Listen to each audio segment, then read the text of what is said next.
Boa tarde a todos. O meu nome é Joana Monte e sou consultora da Sociedade Portuguesa de Inovação, que é um dos parceiros do projeto Valor Mar. Eu estou a ver que o número de participantes está a aumentar. Vamos só fazer aqui um compasso de espera para que todos se possam juntar. Vejo que o número está a aumentar. Boa.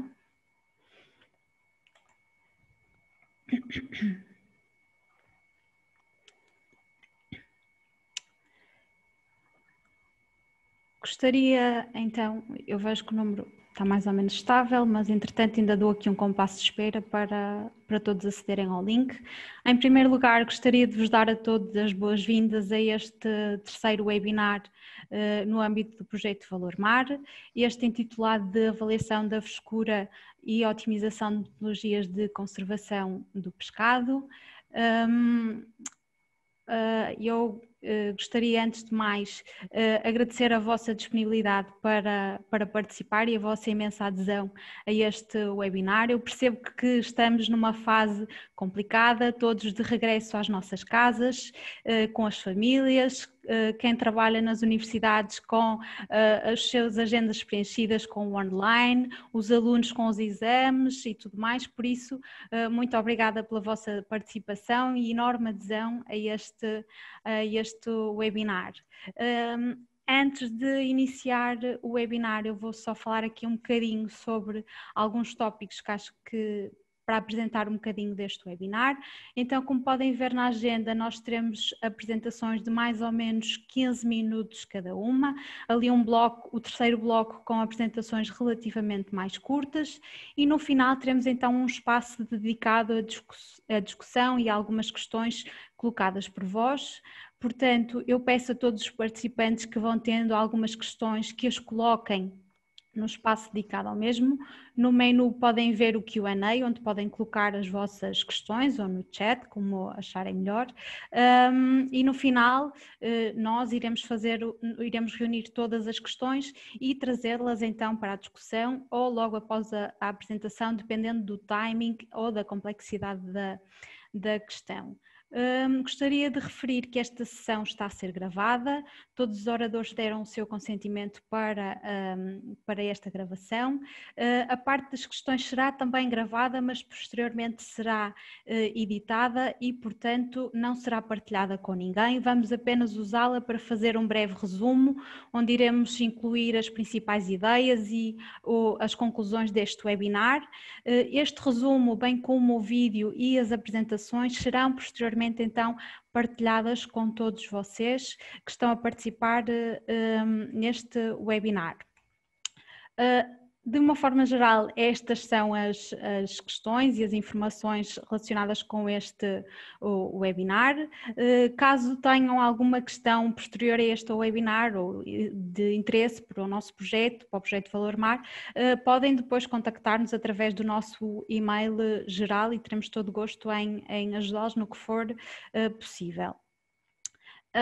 Então, eu acho que o número está mais ou menos estável, o número de participantes, e agora que já dei algumas nuances sobre o webinar, gostaria então de dar as boas-vindas a todos mais uma vez e para não perdermos mais tempo e cumprirmos a nossa agenda, penso que posso então iniciar e dar as boas-vindas à professora Ana Gomes. A professora Ana Gomes vai fazer a primeira apresentação, acredito que muitos de vocês já a conheçam. De qualquer forma, faço aqui uma breve introdução. A professora Ana Gomes é doutorada em Biotecnologia no ramo de Ciência e Tecnologia Alimentar pela Escola Superior de Biotecnologia da Universidade Católica Portuguesa no Porto. Trabalha há mais de 2 décadas na área de nutrição e saúde, bioquímica de compostos ativos e de alimentos funcionais derivados e o seu papel na modelação da microbiota intestinal e biotecnologia de recursos marinhos. Tem também dedicado a sua atividade de investigação a temas relacionados com a indústria alimentar. Atualmente é professora associada e membro da direção do Centro de Biotecnologia e Química Fina da Escola Superior de Biotecnologia da Universidade Católica Portuguesa, onde coordena o Laboratório de Nutrição e Saúde. Bem-vinda, professora Ana Gomes. Eu vou parar de partilhar esta agenda e passo-lhe então a palavra para que possa iniciar a apresentação.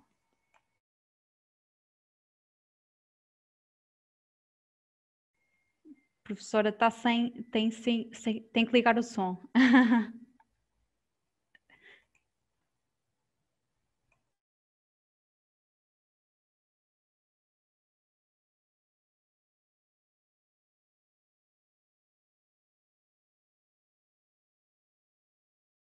Obrigada.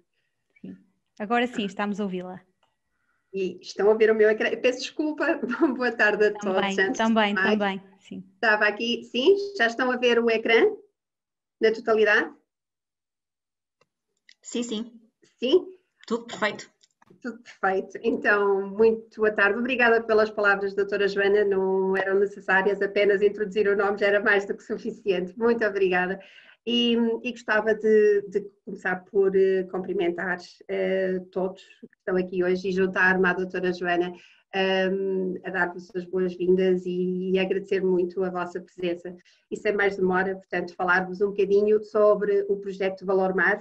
É nesse papel que eu hoje estou aqui, em representação do consórcio. O projeto Valor Mar, portanto, é um projeto mobilizador que teve início no último trimestre de 2017 e que conta com um conjunto alargado de parceiros, como iremos ver desde seguida. É um projeto mobilizador, reúne, sem dúvida, um número completo e alargado de parceiros, num consórcio de 30 ao todo, um consórcio multidisciplinar, multi-ator, um consórcio coeso, cooperante, envolvendo entidades não empresariais, portanto do sistema científico, 3 ao todo, e outros 17 empresas tomadoras da tecnologia, bem como utilizadores finais.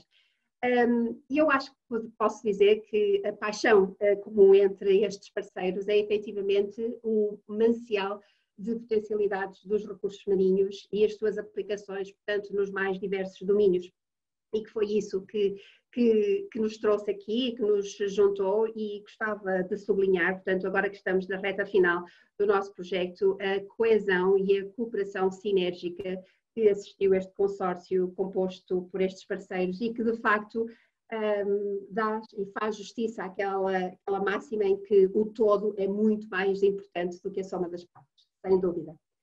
Ora, se nós quisermos falar um bocadinho, portanto, sobre o que é o projeto Valor Mar e o que é que nos move e o que é que nos trouxe aqui e porque é que nos juntou, de facto, nós podemos dizer que este projeto Valor Mar, que é liderado por 2 instituições de referência, eu não fiz referência anteriormente, mas aqui dizendo que é a SONAI, enquanto coordenador empresarial, e o CIMAR, enquanto coordenador científico, este projeto Valor Mar, efetivamente, pretende e tem como objetivo major a valorização integral dos nossos recursos marinhos e tem também aqui o propósito de integrar toda a cadeia de valor numa lógica, naturalmente, portanto, de economia circular, de sustentabilidade, de produção de biomassa de qualidade e vamos até ao consumidor final, obviamente não descurando o processamento, a transformação e utilizando para tal, portanto, soluções tecnológicas inovadoras.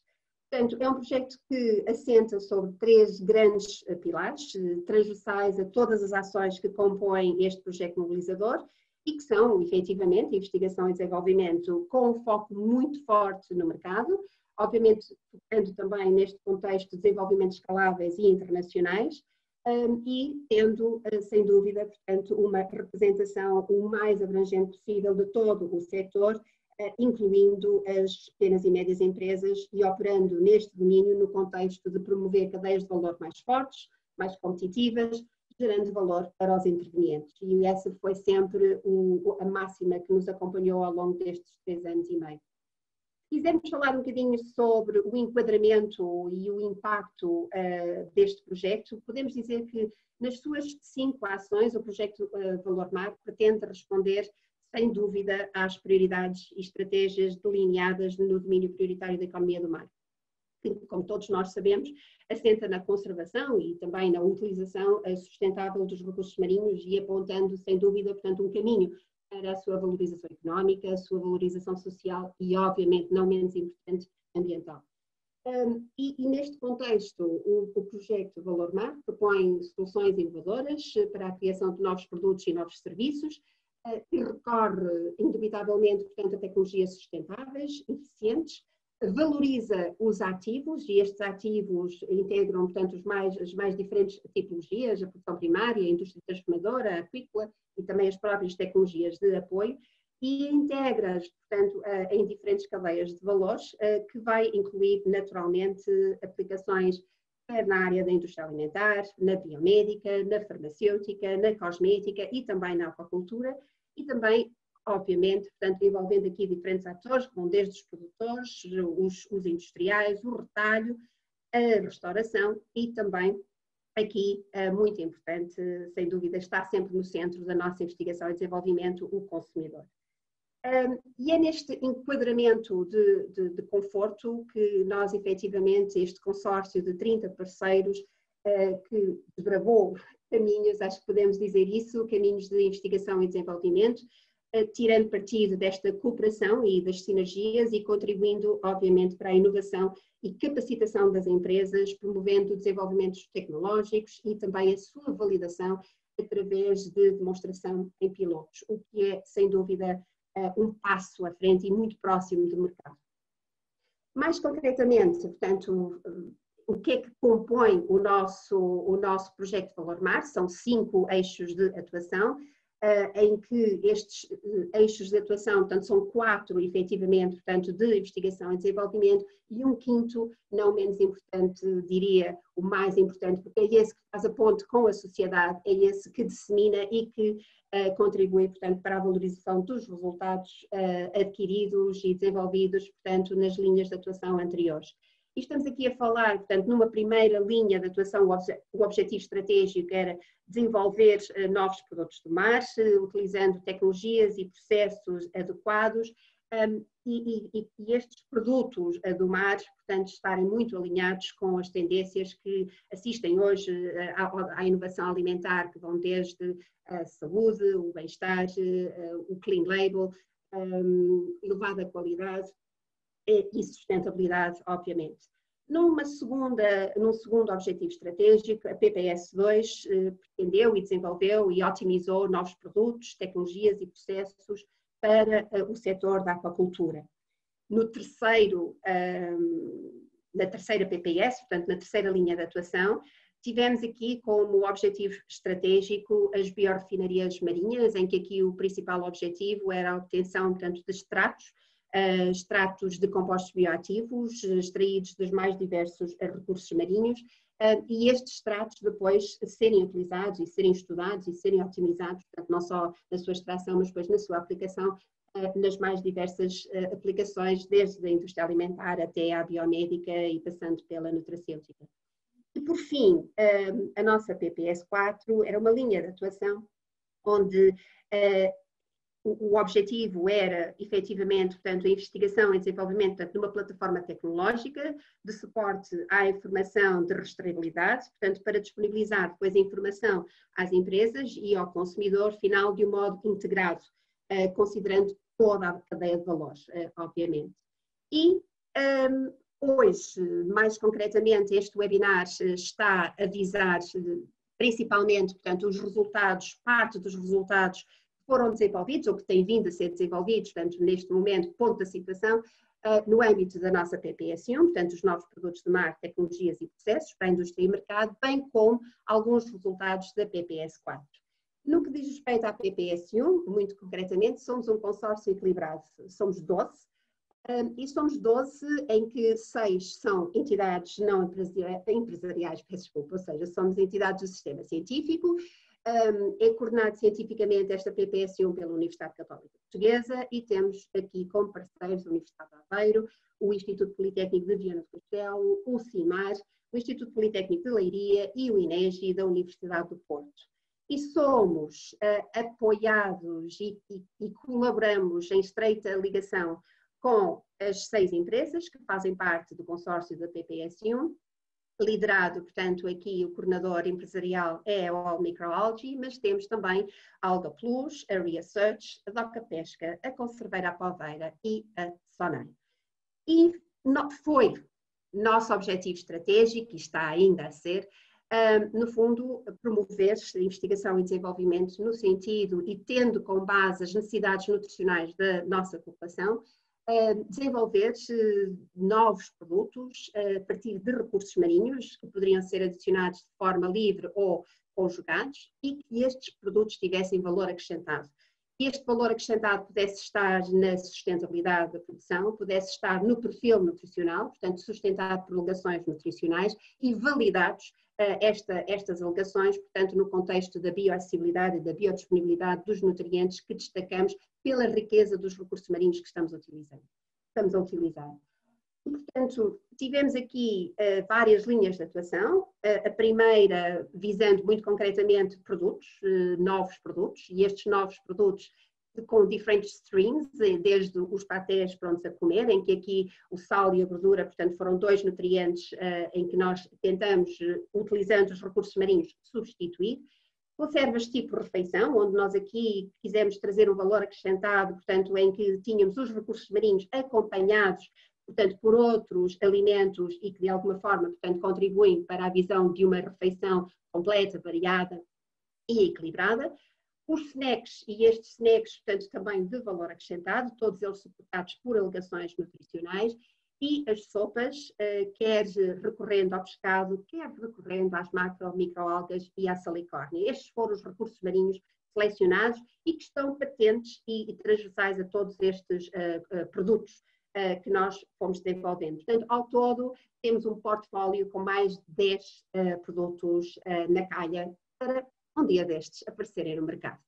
Entretanto, e hoje o foco assenta muito mais, portanto, nesta segunda vertente ou nesta segunda linha de ação, em que numa primeira vertente pegamos no pescado e tentamos, e aqui cruzando com os resultados da PPS3, tentamos usar péptidos bioativos no sentido de aumentar o tempo prateleira, portanto, do pescado fumado, com ação antioxidante, com ação antimicrobiana e com resultados muito interessantes nesse domínio, em termos de qualidade e de segurança, que são duas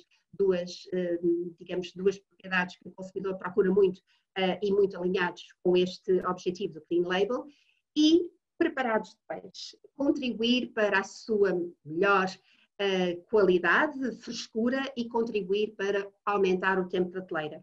E aqui as estratégias que foram selecionadas e que são aquelas que vão ser hoje aqui apresentadas e se calhar avançaria, obviamente, não menos importantes, e deixem-me só, desculpem que eu já ia aqui passar à frente, não menos importante, todo este desenvolvimento, toda esta investigação, obviamente requeria o trabalho de estes produtos, portanto, serem apresentados em embalagens inovadoras que contribuem não só, portanto, para este conceito da segurança, da qualidade, mas também que fossem atrativas e que fossem funcionais. E esse foi também um grande objetivo do nosso parceiro, portanto, Inegi, que hoje também vai estar aqui hoje para partilhar os resultados. E, portanto, hoje vamos focar muito na frescura, na conservação da frescura do pescado e nas estratégias que podem ser utilizadas para tal, e portanto teremos os colegas da PPS4 a apresentar os seus resultados relativamente a uma análise comparativa, não é? Portanto, da frescura do peixe selvagem versus a aquacultura, e aqui um pouco transversal a todo o projeto Valor Mar, e mais concretamente do que diz respeito à PPS1, olhar para estas novas estratégias para prolongar o tempo de vida útil de preparados, que podem ir desde a utilização de compostos antimicrobianos de origem natural, mas também podem ir para olhar para as nossas macroalgas, que são, sem dúvida, portanto, com potencial de compostos bioativos, e utilizar estes, incorporá-los, portanto, em revestimentos adíveis e contribuir desta forma, portanto, para o prolongamento do tempo de vida útil, e conjugar aqui também, de forma simples ou conjugada com estas duas estratégias, a tecnologia de alta pressão. E, como dizia há pouco, as embalagens aqui também são um elemento fulcral, estão no fim de linha, mas são, sem dúvida, portanto, um elemento mais importante para garantir e para ir ao encontro daquilo que o consumidor, portanto, procura no alimento hoje em dia de valor acrescentado, contribuir para a saúde e bem-estar. Vamos ter também a doutora Sílvia a falar-nos sobre as novas embalagens para os produtos do mar. E, portanto, não querendo aqui demorar mais, espero que tenham ficado com uma visão global do nosso projeto Valor Mar e agradeço a vossa atenção.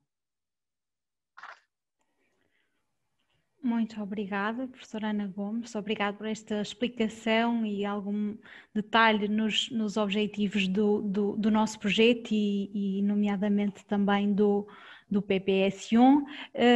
Passaria então agora, para já ainda não temos questões, por isso eu passaria já para a apresentação conjunta da Odete Gonçalves e da Patrícia Cardoso, do CIMAR. Antes de elas iniciarem, vou fazer uma breve apresentação de cada uma delas. A Odete é doutorada em Ciências Biomédicas em colaboração com o CIMAR, tem desenvolvido os seus trabalhos de investigação na área de Biologia Molecular, Fisiologia Animal e Embriologia em peixes. Desde 2018 tem vindo a trabalhar ativamente no projeto Valor Mar e, paralelamente, nos últimos anos tem conciliado a investigação ao ensino de crianças e jovens. Relativamente à Patrícia Cardoso, é investigadora sénior do CIMAR, tem uma vasta experiência em ecologia estuarina, bentónica e ecotoxicologia, com particular interesse no estudo do impacto de fatores de stress combinados, nomeadamente as alterações climáticas e compostos emergentes, na estrutura e funcionamento dos ecossistemas costeiros. A Patrícia é também autora de várias publicações em revistas internacionais e 7 capítulos de livros. É coordenadora de vários projetos nacionais e colaboradora em outros projetos também nacionais, europeus e internacionais. Passo então a palavra à Odete, que penso que será a primeira a fazer a apresentação, e de seguida à Patrícia. Até já. Obrigada, Joana. Antes de mais, boa tarde a todos. Neste contexto, desejo que todos estejam bem de saúde. E vamos então passar à apresentação do trabalho que estivemos a desenvolver nestes últimos 2 anos e meio, sobre a avaliação sazonal do perfil de frescura de peixe selvagem em comparação com os da aquacultura. Quando vocês, se nos falarem de peixe fresco, provavelmente as imagens que vos vêm à cabeça serão algo semelhante a isto. Ai, que isto sabia tão bem agora. Bem, nós na verdade lembramos-nos muito deste tipo de imagens. Mas na verdade o que é peixe fresco? A frescura é um dos atributos que confere qualidade ao peixe e nós estudamos 3 dos seus parâmetros. Mas antes de vos falar sobre eles, queria-vos falar sobre o processo natural de degradação do peixe. O peixe, depois de morrer, atinge um estado de pós-mortem, que é quando ele está no auge da sua frescura. É naquela altura em que o peixe está duro. Pronto. Depois temos temos a atividade de autólise, ou seja, a degradação proteica, que é a primeira fase de degradação do peixe. Normalmente esta fase vai mais ou menos até ao 5º, 6º dia depois da morte do peixe. Depois da qual começa-se a salientar uma atividade bacteriana degradativa, das bactérias degradativas do peixe, ou seja, aquelas bactérias que vão ajudar o peixe a deteriorar-se. Portanto, normalmente segue mais ou menos esta linha. Os parâmetros que nós estudamos, então, dentro daqueles que são considerados para a frescura, foram os parâmetros organoléticos e para isso usamos 2 tabelas. A tabela de Kim, que é uma tabela de índice de qualidade que refere à avaliação das modificações das características sensoriais do pescado. Ela está baseada numa escala de demérito, ou seja, quanto maior é a pontuação, pior estará o peixe. E nós atribuímos um valor de 0 a 3 a cada propriedade do peixe e no final fazemos a soma, mas eu vou-vos mostrar uma tabela mais à frente que vocês vão perceber melhor. Depois, em relação ao esquema europeu, é aquele que nós estamos mais, aquele com o qual estamos mais familiarizados, que é o da classificação extra, A, B ou até rejeitado. Este sistema tem intervalos para cada uma destes índices qualitativos e para cada uma das propriedades nós damos uma destas características qualitativas. No final fazemos a média, porque são convertidos em valores, fazemos a média desses valores e temos uma média final para cada um dos peixes. Mas para vocês entenderem melhor, temos aqui as tabelas que nós usamos para fazer essas avaliações. Por exemplo, quando temos aqui uma tabela de QIM, o primeiro peixe estaria aqui situado na primeira coluna. No aspecto geral do peixe, avaliando a pele, nós teríamos que a brilhante e iridescente tinha 0. E se estivesse muito descorada, dávamos-lhe 3. Por exemplo, no caso dos olhos, que normalmente aquilo que olhamos mais rapidamente é a pupila, se estiver negra dávamos 0, se estiver branca acinzentada dávamos 2. Depois, no final disso, cada peixe ia ter um valor entre 0 a 20, sendo que quanto maior for o valor, mais deteriorado está o peixe, mais degradado, menos fresco.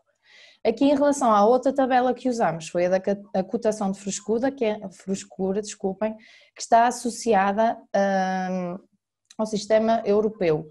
Portanto, aquele que vem em Diário da República é aquele que, como já vos disse, estamos mais familiarizados.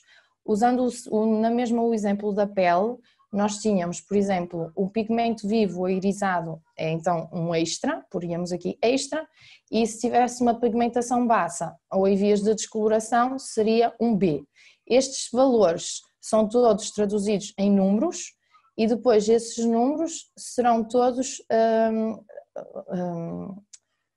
nós calculamos as médias e depois dessas médias voltamos às categorias extra, A, B, conforme os intervalos em que eles se inserem. Além dos parâmetros organoléticos, também estudamos os parâmetros físicos. Nós usamos este aparelho que está na fotografia, que se chama Torrimeter. É um aparelho que nos permite medir a condutividade elétrica do peixe. Isto porquê? Porque à medida que o peixe vai perdendo a frescura, vai também perdendo a condutividade elétrica. Portanto, quanto mais baixo for o valor do Torrimeter, menor será a frescura do peixe.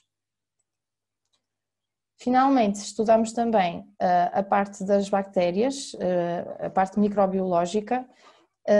Nós usamos um meio de cultura que era específico para identificar bactérias degradativas, que nestas placas que conseguem ver estão representadas a preto.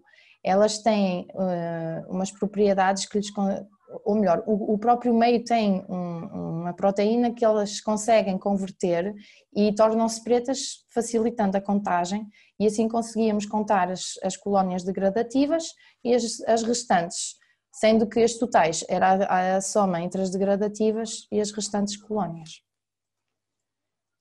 Os peixes com que nós trabalhamos, os da aquacultura, foram a dourada e o robalo, que vieram do pescódromo de Lavos, na Figueira da Foz. E os peixes de água selvagem vieram da Lota de Matosinhos. No que toca às amostragens propriamente ditas, as amostragens iniciavam com um lote de 12 peixes em gelo a 4 graus durante 10 dias. O gelo era reposto sempre que era necessário. 3 peixes de cada lote eram amostrados nos dias 1, 4, 7 e 10, para a recolha dos parâmetros organoléticos, físicos e microbiológicos, sendo que os resultados da microbiologia eram obtidos 2 dias após a amostragem, quando era possível contar as bactérias. Estas amostragens foram feitas 2 vezes por estação do ano, ou seja, 2 lotes de 12 peixes de cada espécie foram estudados em cada estação de um ano inteiro. Agora, para os resultados, eu vou passar a palavra para a Patrícia.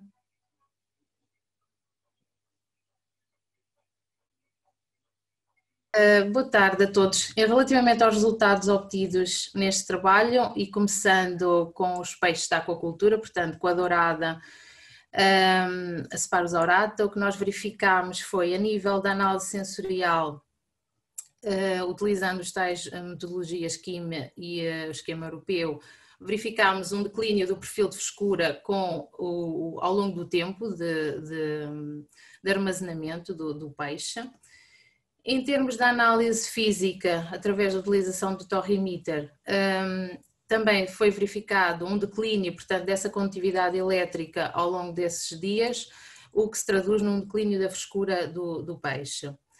E relativamente à análise microbiológica, em específico, portanto, a contagem de bactérias degradativas, verificou-se também esse aumento ao longo dos dias de amostragem. Sendo que, para todos os parâmetros estudados, verificámos uma interação significativa entre este tempo de armazenamento, entre os diferentes dias e as estações do ano, pelo que não podemos afirmar claramente que existem variações sazonais ao nível da frescura daqui da dourada. No caso do robalo, em termos de análise sensorial, obtivemos um padrão similar à dourada.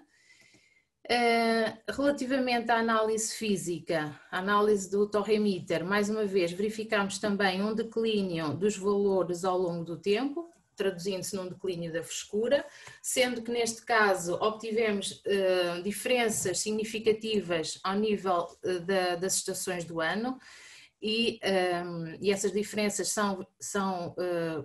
podem ser comprovadas com base aqui nestas diferentes letras que vocês veem em cima das colunas, portanto, meses de verão e outono com menor frescura revelaram uma menor frescura que na primavera e inverno.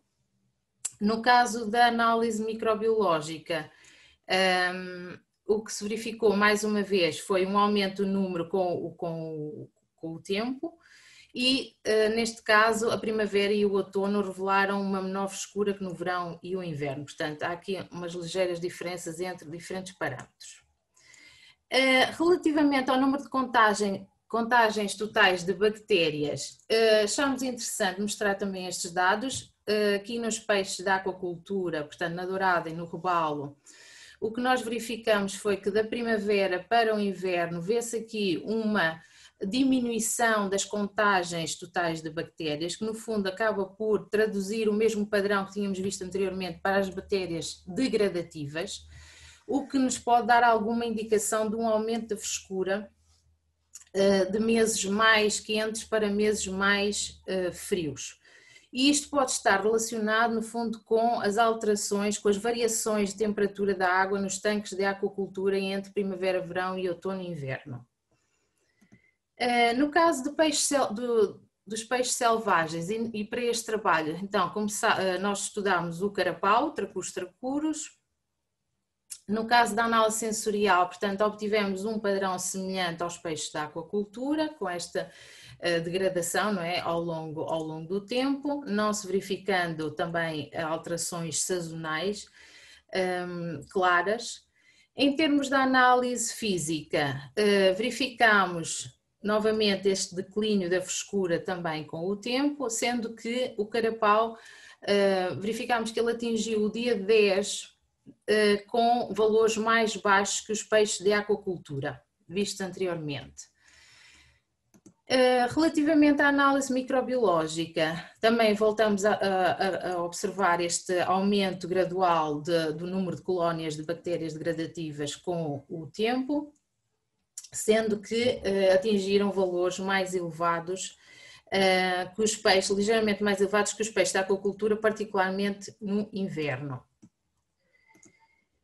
E outra espécie analisada foi a cavala. A cavala revelou aqui algumas particularidades um pouco diferentes relativamente às espécies anteriores.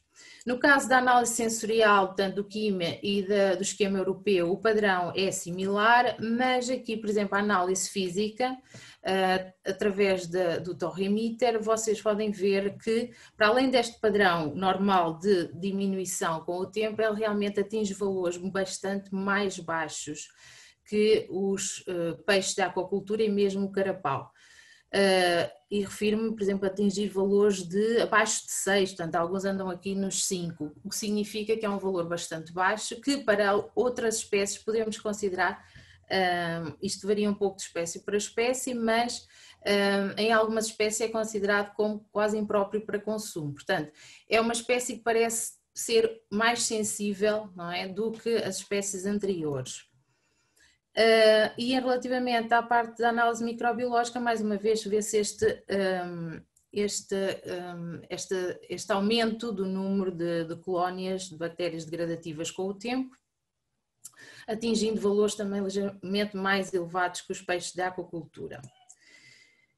Não sei se recordam, portanto, na tabela anterior, relativamente aos peixes de aquacultura, nós observávamos uma evolução sazonal, ou seja, uma diminuição, havia uma variação sazonal, uma diminuição das contagens de bactérias totais da primavera-verão para outono e inverno. No caso dos peixes destes de selvagens, não é clara essa variação. E isto é curioso, portanto, achámos que era interessante também estes dados, porque isto sem dúvida que estará relacionado com as condições mar aberto versus tanques de aquacultura, que em termos de temperatura, que é um fator fulcral, não é, no desenvolvimento desta comunidade microbiológica, não é, pode ter aqui um grande impacto. Relativamente a esta parte, não é para se assustar, isto foi um tipo de análise que nós, uma análise estatística que nós aplicámos aos nossos dados e uma análise multivariada em que colocámos todas as nossas variáveis aqui em jogo e é simplesmente para vos mostrar de uma forma mais visual que para as 4 espécies, portanto em cima estão as espécies da aquacultura e em baixo as espécies selvagens, nós vemos a tal evolução temporal do dia 1 que está representado a verde para o dia 10 representado a vermelho em todas elas. Portanto, em todas elas é possível ver essa evolução temporal na degradação do peixe. E curioso, quando nós juntamos as 4 espécies na mesma análise, é interessante verificar a maior similaridade que existe entre espécies da aquacultura, portanto aqui marcadas a verde e a azul escuro, relativamente às espécies selvagens, sendo que a cavala foi sem dúvida a espécie que apresentou uma maior dispersão e portanto que se diferencia mais de todas as outras, nomeadamente do carapau. Portanto, como conclusões deste trabalho, podemos referir então que todos os métodos usados, portanto, revelaram uma clara degradação temporal da qualidade do peixe durante os dias em que foram estudados e sem dúvida que é importante salientar a relevância de usar vários métodos, não é? Não nos ficarmos apenas por a utilização de um único método, como por exemplo a análise sensorial, mas sim a utilização de vários métodos em conjunto que dão informações complementares e trazem muito mais rigor à nossa análise, neste caso do pescado. Relativamente ao objetivo inicial, que seria avaliar possíveis variações sazonais na frescura destas espécies, não foi possível tirar, portanto, não foi possível tirar conclusões definitivas quanto a essas variações, essas diferenças sazonais, apesar de, por exemplo, em alguns casos, como no caso da avaliação física pelo torre-emitter, verificámos algumas diferenças, por exemplo, no robalo, maior frescura primavera e inverno, e no caso da cavala, na primavera ou outono, mas isto são pontuais, portanto, não é algo que foi transversal a todas as espécies. É de salientar ainda, nesta dualidade peixes de aquacultura, peixes selvagens, que os primeiros, portanto, os da aquacultura, sem dúvida que podem atingir esse tempo de armazenamento, esse tempo final de armazenamento, em melhores condições de frescura do que os peixes selvagens, porque verificamos que, neste caso, portanto, eles atingiram valores de quimo, valores da parte microbiológica mais baixos, ao final, no dia 10, e valores físicos do Ohrimiter, valores mais altos, portanto, que indicariam maior frescura. E sem dúvida que isto nos vem vem salientar, portanto, a importância de reduzir o tempo entre a captura do peixe e a chegada ao consumidor, a importância de mantê-lo sempre nas melhores condições de temperatura ao longo de toda a cadeia. E também vem desmistificar um pouco aquela ideia que o consumidor tem de que o peixe da aquacultura poderá ter menos qualidade do que o peixe selvagem, porque sem dúvida que, por exemplo, estes dados vieram demonstrar o contrário, não é? Ou seja, em determinadas situações pode acontecer que seja o da aquacultura, pelo facto de chegar mais cedo ao consumidor e portanto, reduzir esse tempo do transporte e etc., chegar em condições de frescura melhores do que propriamente até o peixe selvagem, que por vezes pode demorar mais dias até chegar ao consumidor final. Excelente, Patrícia. Obrigada pela Muito atenção. obrigada.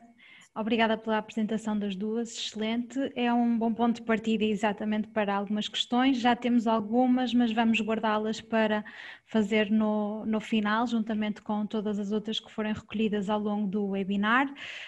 Para não perdermos mais tempo, passava já para o terceiro bloco de apresentações, que irá contar com 3 oradores. Este bloco é dedicado às metodologias de extensão do tempo de vida para o pescado. Iremos iniciar com a apresentação então da Joana Barbosa. A Joana é doutorada em Biotecnologia pela Escola Superior de Biotecnologia da Universidade Católica Portuguesa. A Joana tem também participado em vários projetos relacionados com a área de microbiologia alimentar e segurança alimentar. Desde 2015 trabalha então com substâncias bioativas no seu projeto de doutoramento. Joana, força para a sua apresentação. Boa tarde, obrigada Joana também pela apresentação.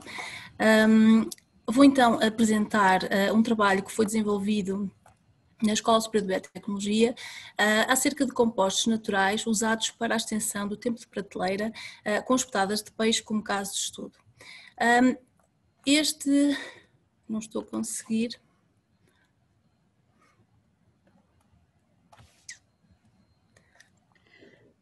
Não estou a conseguir passar. Clicando novamente em cima da apresentação, Joana, às vezes ele depois... Ok, obrigada. Exato. Obrigada. Bem, como eu estava então a referir, o título foi precisamente o objetivo deste trabalho, feito com espetadas de lula e camarão, e que fez parte de uma tese de mestrado, tendo em conta, portanto, a tarefa que nos competia da seleção e validação de antimicrobianos naturais. Como o tempo é muito escasso, vou então apresentar sucintamente o design experimental deste estudo e o que levou a selecionar um dos compostos, como foi aplicado e os principais resultados. Então, no primeiro ensaio, foi feita a caracterização microbiológica do produto imediatamente após a sua recepção e após 5 dias de armazenamento no frio. Essa caracterização teve em conta apenas a enumeração de alguns parâmetros microbiológicos aqui apresentados, a enumeração essa tanto à temperatura em que esses micro-organismos se desenvolvem, ou seja, 30 ou 37 graus Celsius, mas também a 11 graus Celsius. No tempo inicial, tanto E. coli como Listeria não foram encontrados nas amostras, já os restantes parâmetros foram encontrados em elevados números para as duas temperaturas, entre 4 e 6 ciclos logarítmicos. Ao fim de 5 dias, verificou-se um aumento de cerca de 2 a 3 ciclos logarítmicos e ainda neste ensaio foi feito o isolamento de 100 micro-organismos, os quais foram identificados por sequenciação 16S e usados como alvo no ensaio 2. Ensaio esse em que se avaliou a ação antimicrobiana de 12 compostos naturais contra esses mesmos micro-organismos. De todos esses compostos, apenas um à base de ácido cítrico foi capaz de inibir todos os micro-organismos e, como tal, foi para esse que foi avaliada a sua concentração mínima inibitória e usado também, por fim, no ensaio 3, em que foi então aplicado esse composto por duas técnicas diferentes. No entanto, verificou-se que na matriz este composto não teve o efeito esperado, ou seja, o crescimento bacteriano no produto tratado foi semelhante ao crescimento bacteriano no produto tratado com água e usado como controle. Ora, chegamos ao fim deste ensaio em pleno início de pandemia e como tudo passou a ser limitado, ou seja, tempo, espaço físico, tivemos de tomar decisões rápidas. Então, tendo em conta os outros trabalhos desenvolvidos no grupo com outras matrizes, decidiu-se usar dois compostos que, por um lado, tivessem atividade antimicrobiana e, por outro, não fossem alterar o aspecto e, eventualmente, o sabor do produto. Dessa forma, decidiu-se então usar o óleo essencial de tomilho, a 0,2%, e verificou-se um decréscimo de um ciclo logarítmico para enterobactérias e pseudomonas em relação ao controle. No entanto, esse efeito foi observado apenas após contacto imediato, já que nos restantes dias de armazenamento não foi observada qualquer diferença significativa. Ou seja, tínhamos então dois compostos promissores com atividade antimicrobiana, mas que não foram capazes de estender o tempo de vida destas espetadas. Como terceira tentativa, usamos diversas concentrações de vinagre e avaliamos a sobrevivência ao longo do tempo de alguns micro-organismos representativos dos grupos estudados.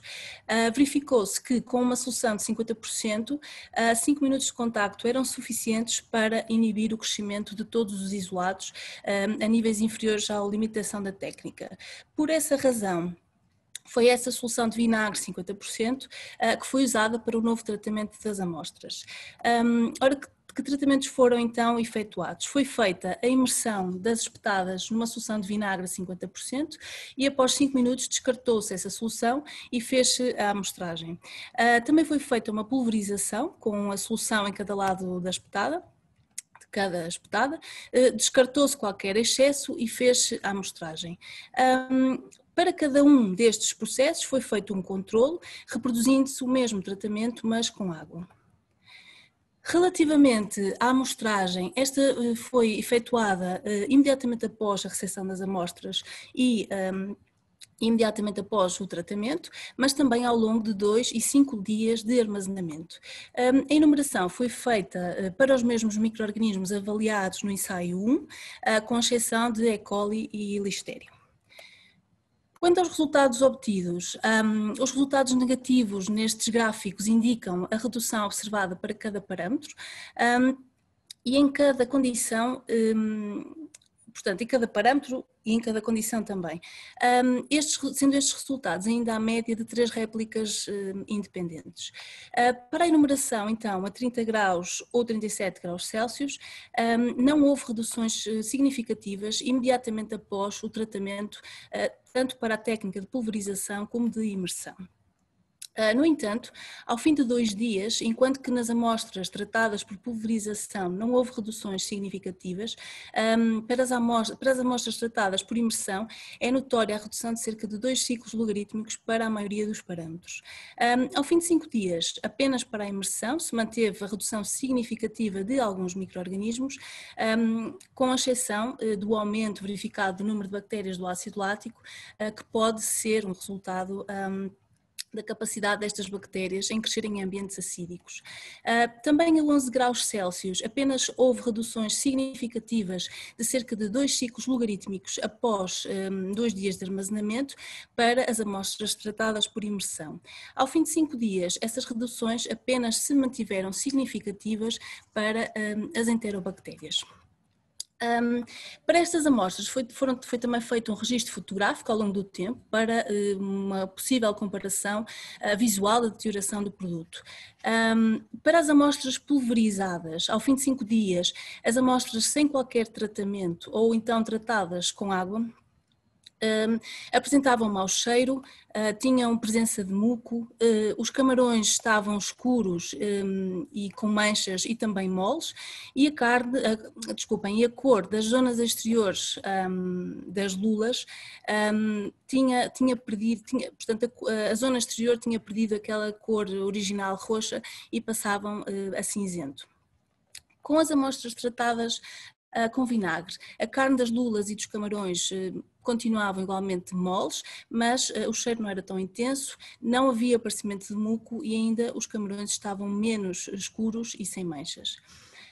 Para as amostras tratadas por imersão, observaram-se exatamente as mesmas características para os controlos, mas para as amostras tratadas com vinagre, o cheiro era semelhante ao do dia 0, sem presença de muco, a carne das lulas e camarões mantiveram uma boa textura e resistência ao corte e ainda as lulas mantiveram o roxo vivo original na zona exterior.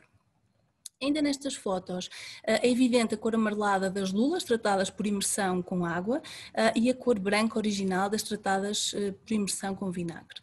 Assim, é então possível concluir que o tratamento destas espetadas por imersão numa solução de vinagre permitiu, por um lado, a obtenção de reduções microbianas significativas ao longo do seu tempo de vida e também a obtenção de melhorias sensoriais do produto.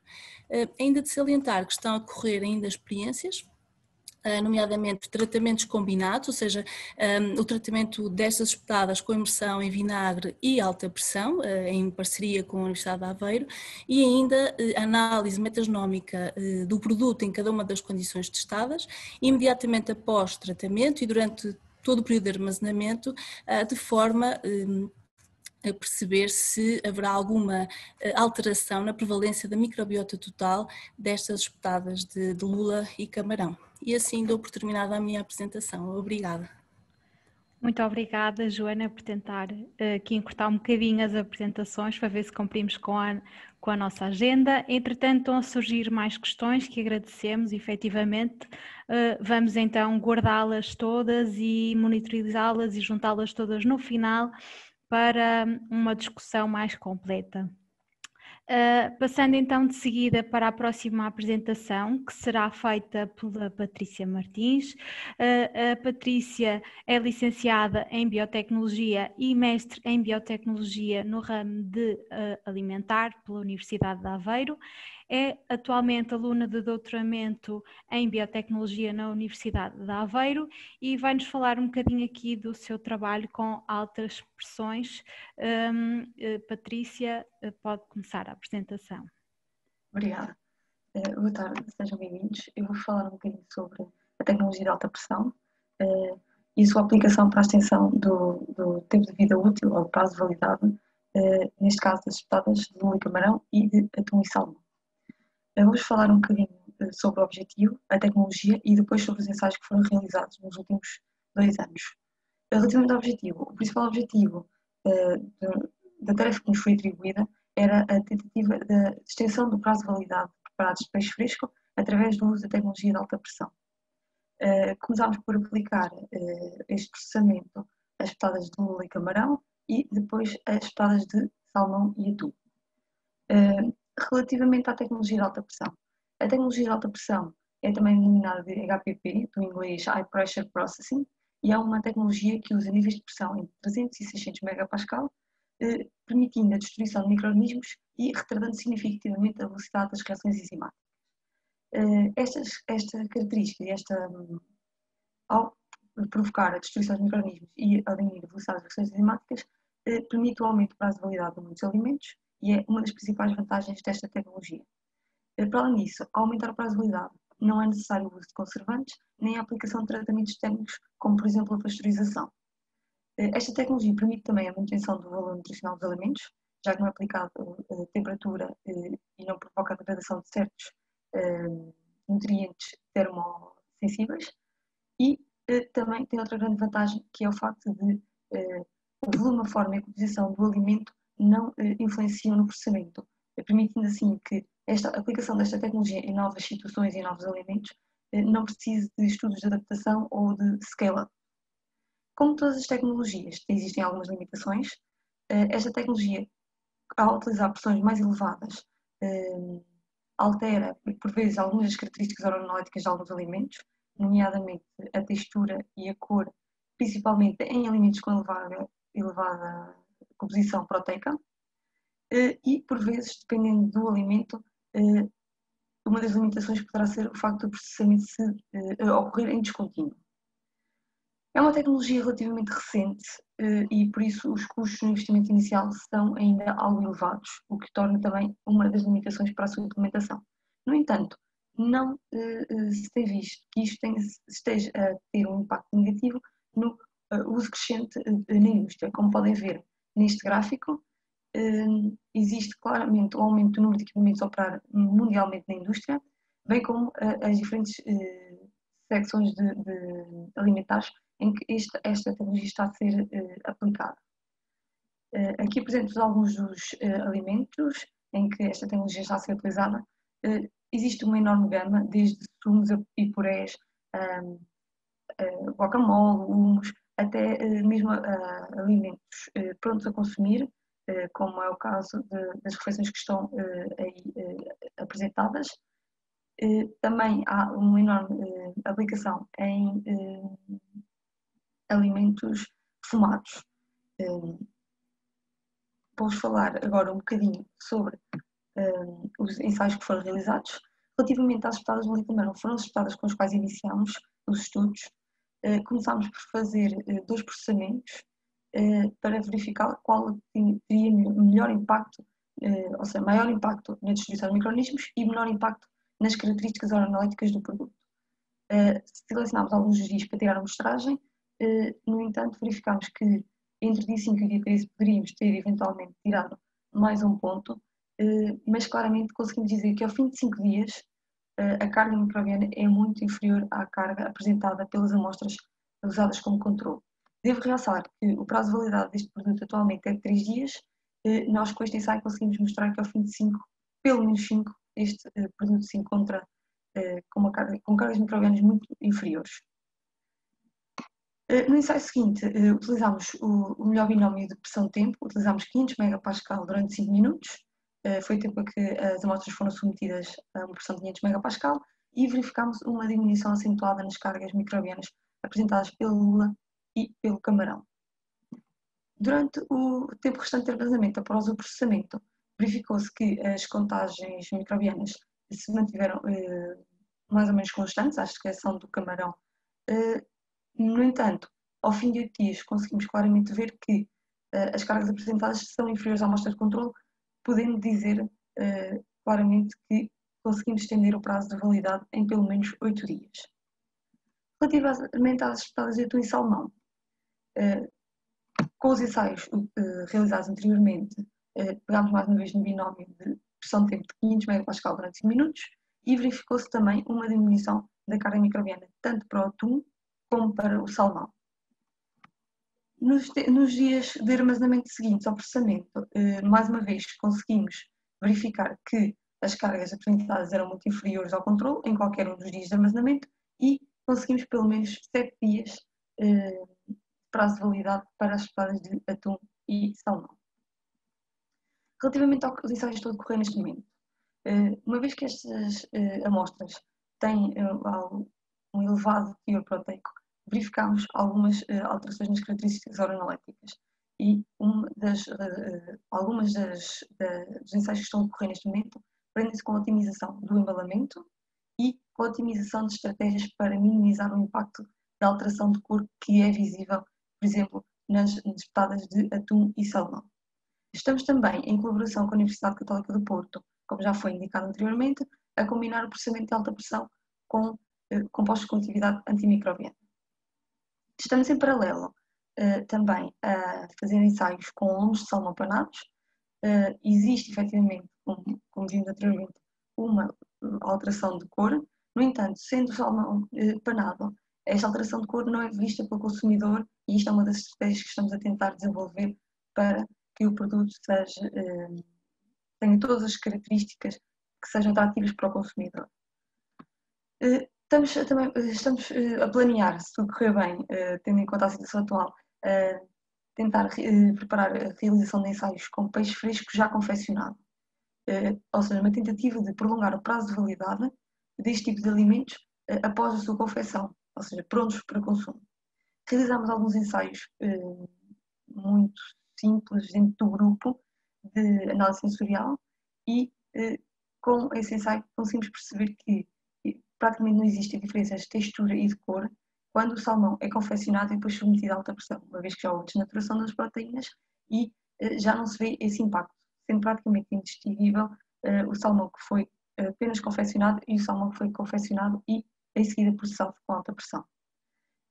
Queremos desenvolver estes ensaios nos próximos meses, até à reta final. Vamos ver como é que corre. Para já isto gostaria de apresentar. Obrigada. Muito obrigada, Patrícia, pela partilha do seu trabalho e dos resultados. Esperemos então que nos próximos tempos consigamos ter um bocadinho mais de resultados neste âmbito, se a pandemia nos permitir, não é? Passando então agora para a última apresentação deste bloco. De metodologias de conservação. Quem vai fazer esta última apresentação será a Andreia Miranda, do Instituto Politécnico de Leiria. A Andreia irá fazer-nos uma breve apresentação das novas estratégias para o aumento de vida útil do pescado, usando revestimentos à base de recursos marinhos. A Andreia é licenciada em Engenharia Alimentar e mestre em Gestão da Qualidade e Segurança Alimentar pelo Instituto Politécnico de Leiria e é atualmente aluna de doutoramento em Ciência e Tecnologia Alimentar e Nutrição na Universidade de Aveiro. Andreia? Não estou a conseguir compartilhar a apresentação. Não? Se quiser eu posso... Estamos a ver, nós estamos a ver. Vê-la. Sim. É só pôr em slideshow agora. Ok, já está partilhada então. Sim. Perfeito. Já está. Aí está. Ótimo. Ok. Obrigada, Joana. Boa tarde a todos. Eu vou falar-vos um bocadinho sobre o meu trabalho de doutoramento, que coincide também com o trabalho que temos vindo a desenvolver no âmbito do projeto Valor Mar, que trabalho este que, então, baseado em revestimentos à base de recursos marinhos, nomeadamente de algas. As embalagens sintéticas têm, então, originado sérios problemas ecológicos devido ao facto de não serem biodegradáveis e, neste contexto, têm vindo, então, a ser criadas alternativas mais ecológicas e vantajosas para o consumidor. Uma forma, então, de conseguir um efeito semelhante ao de embalagens com atmosfera modificada passa, então, pela aplicação de revestimentos comestíveis diretamente sobre o produto. Nos últimos anos, têm vindo a ser desenvolvidos revestimentos comestíveis com base em produtos naturais. Estes revestimentos constituem, então, uma tecnologia mais amiga do ambiente e que permite aumentar a qualidade, segurança, estabilidade e as propriedades mecânicas dos alimentos. Ou seja, de um modo geral, estes revestimentos comestíveis promovem uma barreira semipermeável ao vapor de água, de oxigênio e de dióxido de carbono, uma retenção de compostos voláteis de aroma e também serve como transporte de aditivos alimentares. Deste modo, então, a aplicação dos revestimentos comestíveis vai nos permitir aumentar o tempo de vida útil dos produtos e permite, assim, também responder à procura dos consumidores por produtos cada vez mais naturais e mais ecológicos no que diz respeito às suas embalagens. Então, só para a título de curiosidade, o que é então a definição de um revestimento comestível? Um revestimento comestível é nada mais, nada menos do que uma camada fina de um material edível que é aplicada diretamente sobre a superfície do alimento. Na maioria das vezes, a técnica mais utilizada é a imersão, com o intuito de criar então uma atmosfera modificada no próprio alimento. Os revestimentos, ou melhor, a remoção dos revestimentos pode ser possível, no entanto, os revestimentos não são concebidos com essa finalidade, ou seja, eles são considerados parte integrante do produto, ok? Ainda de salientar que a formulação de revestimentos comestíveis requer, no mínimo, uma componente capaz de produzir uma matriz estrutural de coesão e, além disso,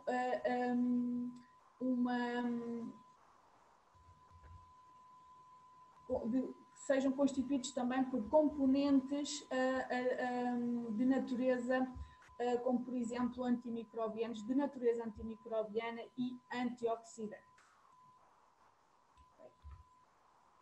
Então, falando um bocadinho dos revestimentos à base de algas, que é o meu trabalho, principalmente incide sobre os extratos de algas, de referir que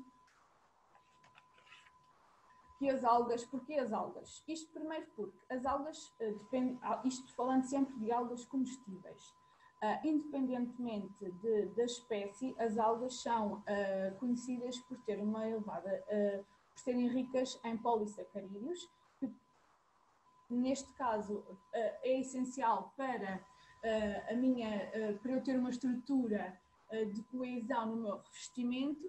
E, além disso, também são conhecidas por apresentarem vitaminas, proteínas e minerais e compostos bioativos, nomeadamente os compostos antioxidantes e antimicrobianos. Compostos esses que são aqueles compostos que têm interesse para a minha formulação do meu revestimento à base de algas. Revestimento este que, depois de finalizado, será então para aplicação em produtos de pescado prontos a cozinhar, por exemplo, as petadas de salmão que anteriormente foi falado, e aumentando assim, com o intuito de aumentar então assim o tempo de vida útil destes produtos.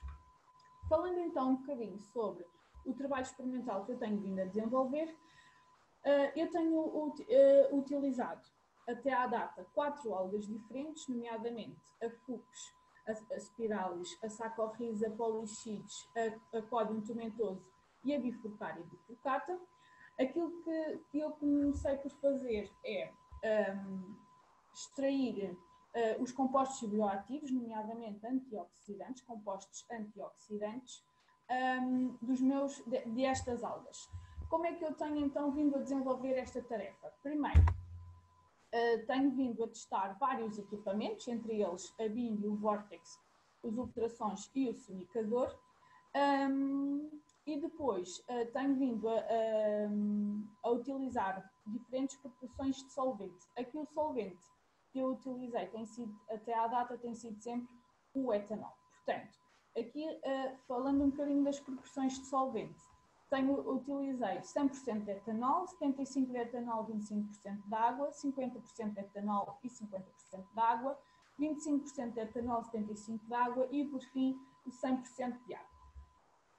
Depois de obtidos, então, estes extratos pelos diferentes equipamentos e em função das diferentes proporções de algas, eu fui avaliar a capacidade antioxidante dos meus extratos.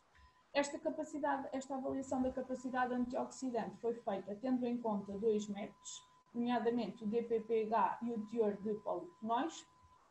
Nestes gráficos dá para observar que, no caso da Bimbi e do Vortex, a alga, ou melhor, os extratos de Fucus que apresentaram maior capacidade antioxidante foram aqueles que tinham maior quantidade de etanol, assim como nos ultrassons e no sonicador.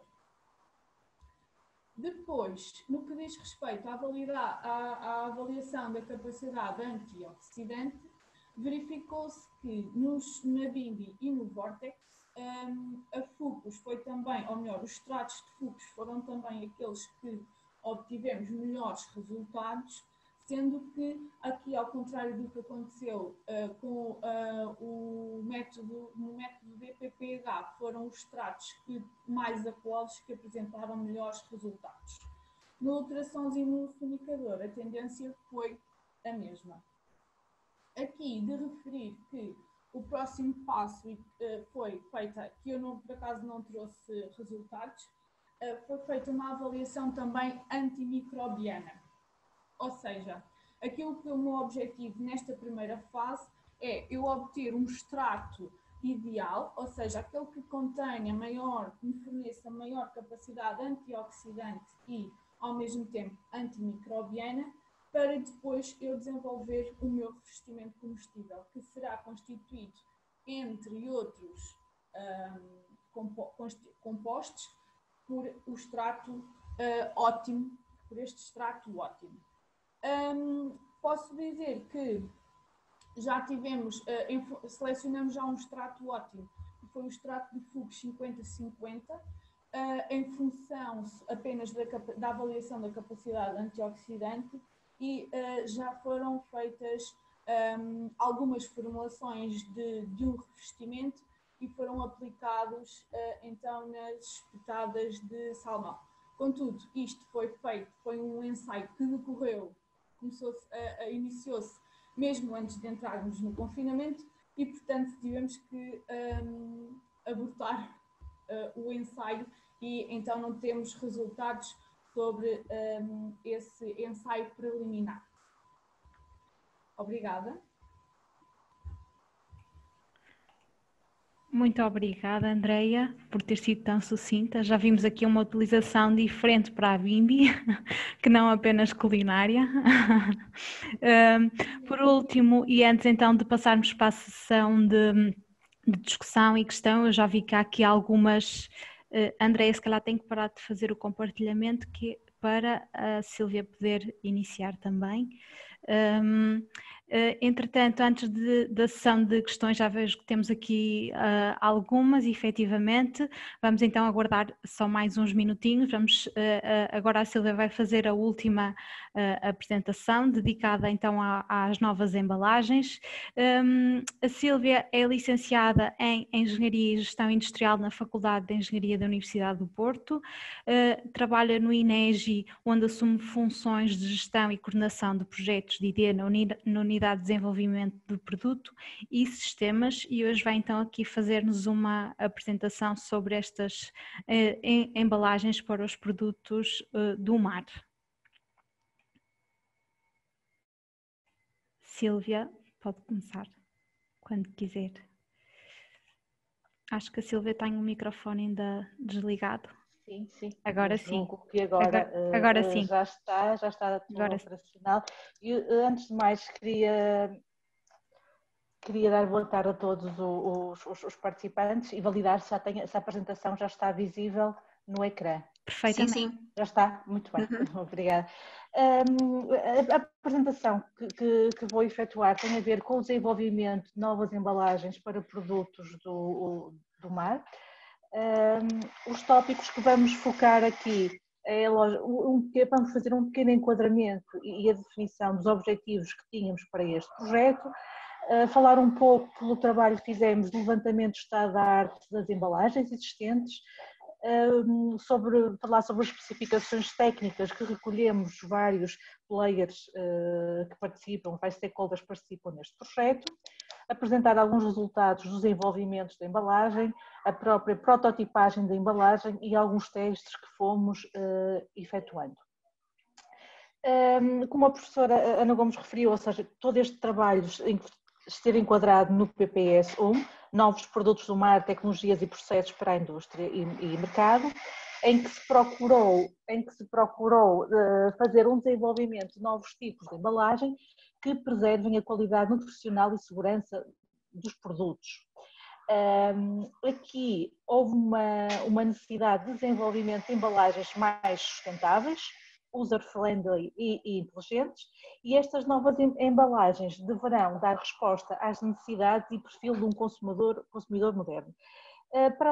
Paralelamente, fez aqui um estudo de avaliação da sustentabilidade no ciclo de vida do produto das embalagens.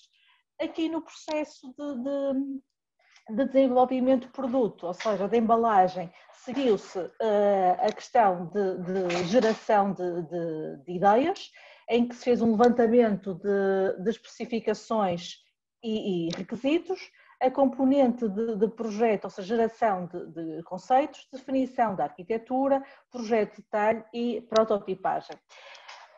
Com estes protótipos fez-se a componente de teste do produto. Na componente de levantamento do estado da arte, analisou-se, fez-se aqui basicamente um ponto de situação das várias embalagens existentes nos mercados, os materiais, os processos de fabrico utilizados, os processos tecnológicos, avaliaram-se questões de inovação e legislação associada a estas embalagens. Em termos das especificações técnicas para o desenvolvimento das embalagens, efetuou-se o levantamento dos requisitos, que depois deram origem a um conjunto de especificações técnicas. Estas especificações técnicas são distribuídas ao nível de materiais, geometria, funcionalidade e inovação. Em termos de materiais, procuramos materiais de certa forma recicláveis, ou seja, que tenham alguma incorporação de produtos ligados ao mar, e foi também tida em consideração todas as componentes de economia circular. Em termos da geometria, como estamos a falar de um produto que tem que cativar o consumidor, aspectos de design, facilidade no armazenamento e exposição foram também tidas em consideração. Em termos de funcionalidade, foram avaliados vários tipos de abertura, questões relacionadas com o aquecimento, enriquecimento do produto, e também um fator-chave era a componente de conveniência na utilização. Foram também tidos em atenção vários fatores que pudessem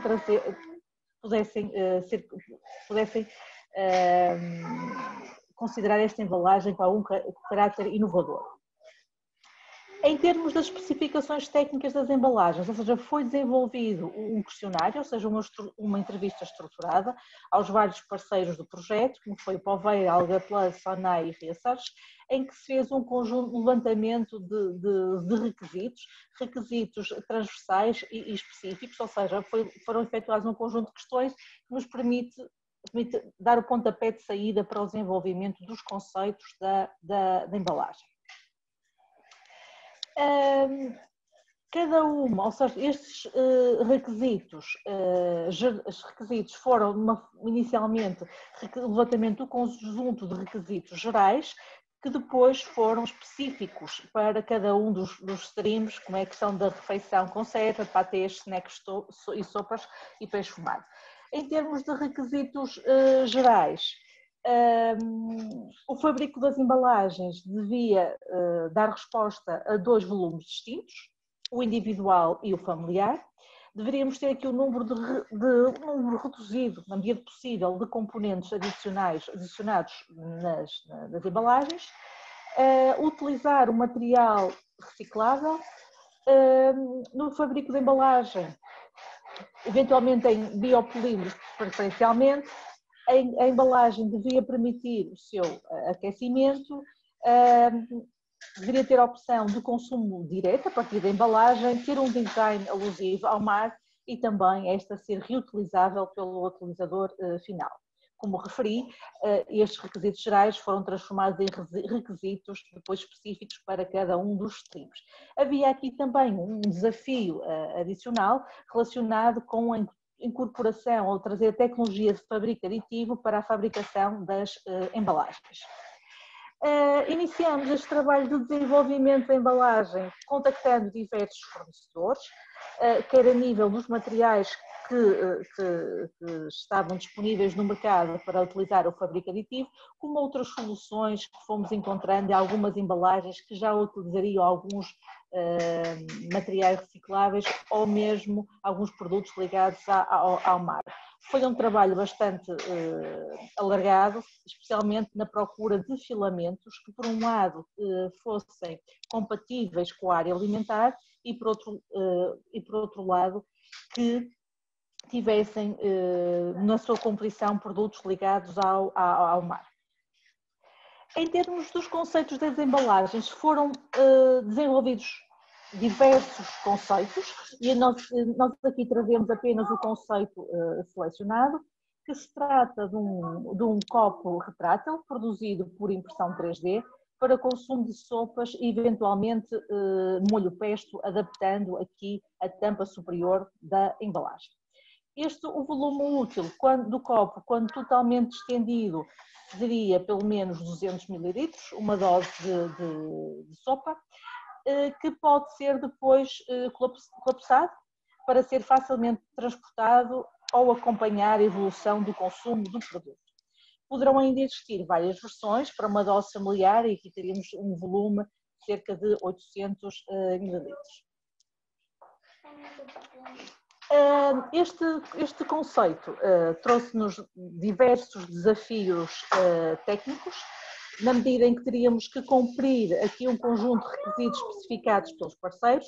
Estamos a falar de questões como a compatibilidade alimentar dos materiais em contacto com os alimentos, a necessidade de pasteurizar ou esterilizar o conteúdo alimentar.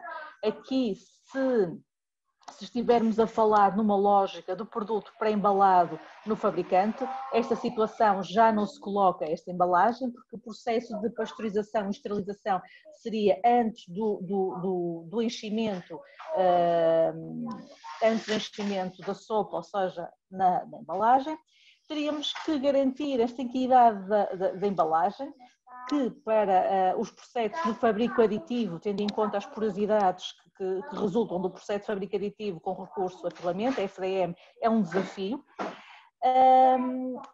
Um outro aspecto que tínhamos de ter em consideração era o impacto ambiental da solução, termos aqui um reduzido impacto ambiental, os custos de todo o processo, para não termos aqui uma solução muito mais, ou seja, dispendiosa que as soluções atuais. Depois temos todas as componentes de soluções mecânicas e térmicas durante o processo de utilização. Depois estamos aqui a falar de um copo, ou seja, de uma embalagem que tem capacidade de compactar, para ser mais facilmente transportada. Existem ainda alguns desafios para a compatibilidade deste conceito com a execução, como referi, por fabrico aditivo. Aqui apresento um modelo, ou seja, o modelo da utilização, ou seja, do modelo do copo. Aqui temos uma utilização do copo retrátil impresso em 3D. Este conceito de utilização prevê que as sopas ou eventualmente o pesto sejam comercializadas em doses individuais, como já referi, ou familiares, depositadas diretamente no copo.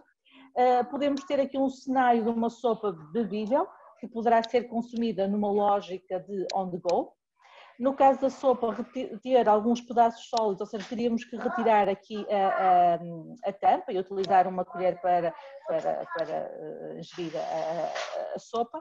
A sopa poderá ainda ser aquecida com recurso a um módulo de aquecimento reutilizável, que poderá ser, está-se a estudar aqui, módulos em forma de banda, que por um lado envolvem o copo, envolvem o copo, dão aqui alguma resistência ao próprio copo e depois podem ser carregados remotamente via um power bank.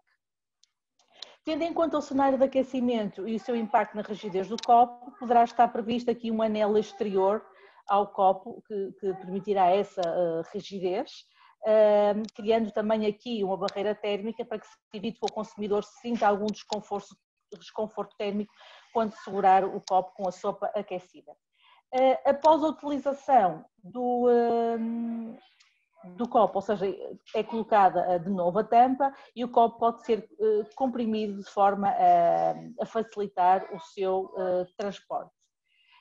Consideramos que esta é uma embalagem de elevado valor e, ou seja, o copo poderá ser depois lavado e reutilizado posteriormente.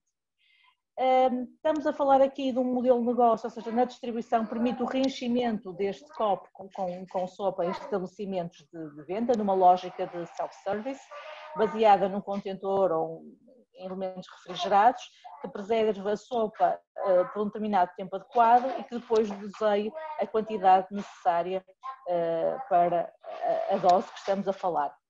Em termos nas especificações dos vários parceiros, foi indicado aqui um shelf life de cerca de 3 semanas para as sopas, que poderia ser um problema para esta embalagem, mas todo o processo de pasteurização for realizado a montante, nós já não temos que sujeitar a embalagem a temperaturas de 62 a 70 graus durante 15 a 20 minutos, ou então de 70 a 75 graus durante alguns segundos, que para termos aqui materiais com elevada flexibilidade realizados por fabrico aditivo seria uma dificuldade acrescida. Em termos de prototipagem, ou seja, fizemos aqui um conjunto de protótipos, utilizamos diferentes materiais e utilizamos diferentes parâmetros de impressão.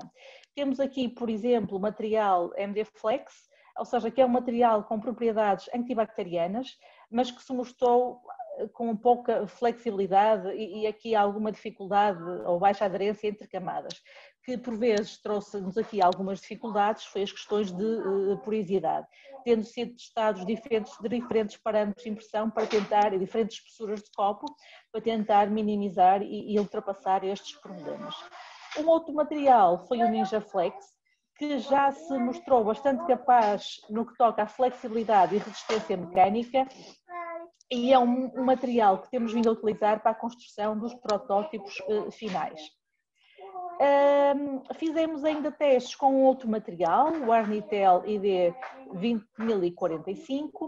Este material não é tão flexível como o desejado, testamos aqui diferentes espessuras e é um pouco mais difícil a compactação do copo. No que se refere às tampas, testamos diferentes materiais. O material inicialmente utilizado foi um nylon reciclado à base proveniente de redes de pesca, que aqui, ou seja, tendo em conta as suas especificidades, ter altos níveis de umidade, ou seja, traduz-se em acabamentos não tão interessantes e aqui uma baixa precisão dimensional, que é um fator crítico, tendo em conta as tolerâncias entre a embalagem e a tampa. Outros materiais que utilizamos foi, por exemplo, o PLA, com propriedades antibacterianas.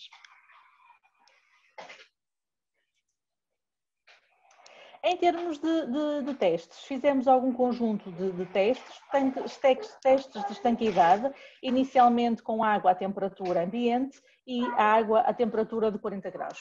Porquê 40 graus? Consideramos que seria uma temperatura ideal para a ingestão da sopa.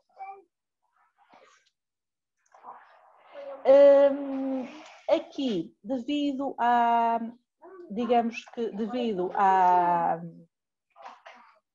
dificuldade, aqui temos aqui algumas imagens de alguns dos copos que foram desenvolvidos e prototipados. Temos dois tipos de embalagem, dois tipos de tampas, assim dizer, uma tampa mais para sopa bebível, outra tampa para sopa que são alguns pedaços sólidos. Verificamos que o copo tem elevada capacidade de compactar, experimentamos várias vezes, vários ciclos de compactação e o copo a embalagem mantém as suas propriedades, possui rigidez quando estamos a segurar quer em vazio, quer com sopa e apresenta aqui, neste momento, condições aceitáveis de vedação do conteúdo. Relativamente aqui aos testes que nós fizemos aqui às embalagens. Nós temos alguma dificuldade, neste momento existe alguma dificuldade em encontrar filamentos de impressão compatíveis com a área alimentar e que tenham uma capacidade de flexibilidade, que permita a compactação do copo. Neste sentido, nós estamos a estudar diferentes possibilidades de revestimento para o interior do copo, compatíveis com a área alimentar. Que, por um lado, também tem a vantagem de eliminar eventuais porosidades decorrentes do fabrico aditivo. Paralelamente ao processo de desenvolvimento da embalagem, estamos a fazer a avaliação do ciclo de vida do produto embalagem. Aqui, o desempenho e a eficiência dos sistemas de produção estão fortemente dependentes das soluções de engenharia e dos materiais que são utilizados nos processos. Neste contexto, o objetivo passou pela avaliação da sustentabilidade das soluções tecnológicas desenvolvidas para a produção desta nova embalagem no âmbito deste projeto, em que foram consideradas tanto a vertente económica como a vertente ambiental neste estudo. Esta avaliação está a ser realizada em diferentes estágios de desenvolvimento das soluções. Numa fase inicial trabalhou-se com estimativas de consumos e estimativas de utilização de recursos. Nesta fase, como já temos as embalagens já numa fase avançada de desenvolvimento, já estamos a atualizar os modelos com dados reais quer de consumo de materiais, quer de consumos de materiais, ou seja, materiais e energia. É importante salientar, ou seja, tudo isto, a avaliação do ciclo de vida desta nova embalagem vai ser comparada com as embalagens, digamos que tradicionais, de forma a nós criarmos aqui uma referência, um baseline. Para as diferentes fases do ciclo de vida da solução desenvolvida, vamos então, o próximo passo será mesmo ou seja, a medição real de todos estes consumos, quer de materiais, quer de consumos energéticos. Trata-se de um processo iterativo, porque nós ainda estamos aqui a refinar ou otimizar a nossa embalagem para que tenha as propriedades que é suposto e dê resposta aos objetivos do projeto. E com isto termino a apresentação. Muito obrigada.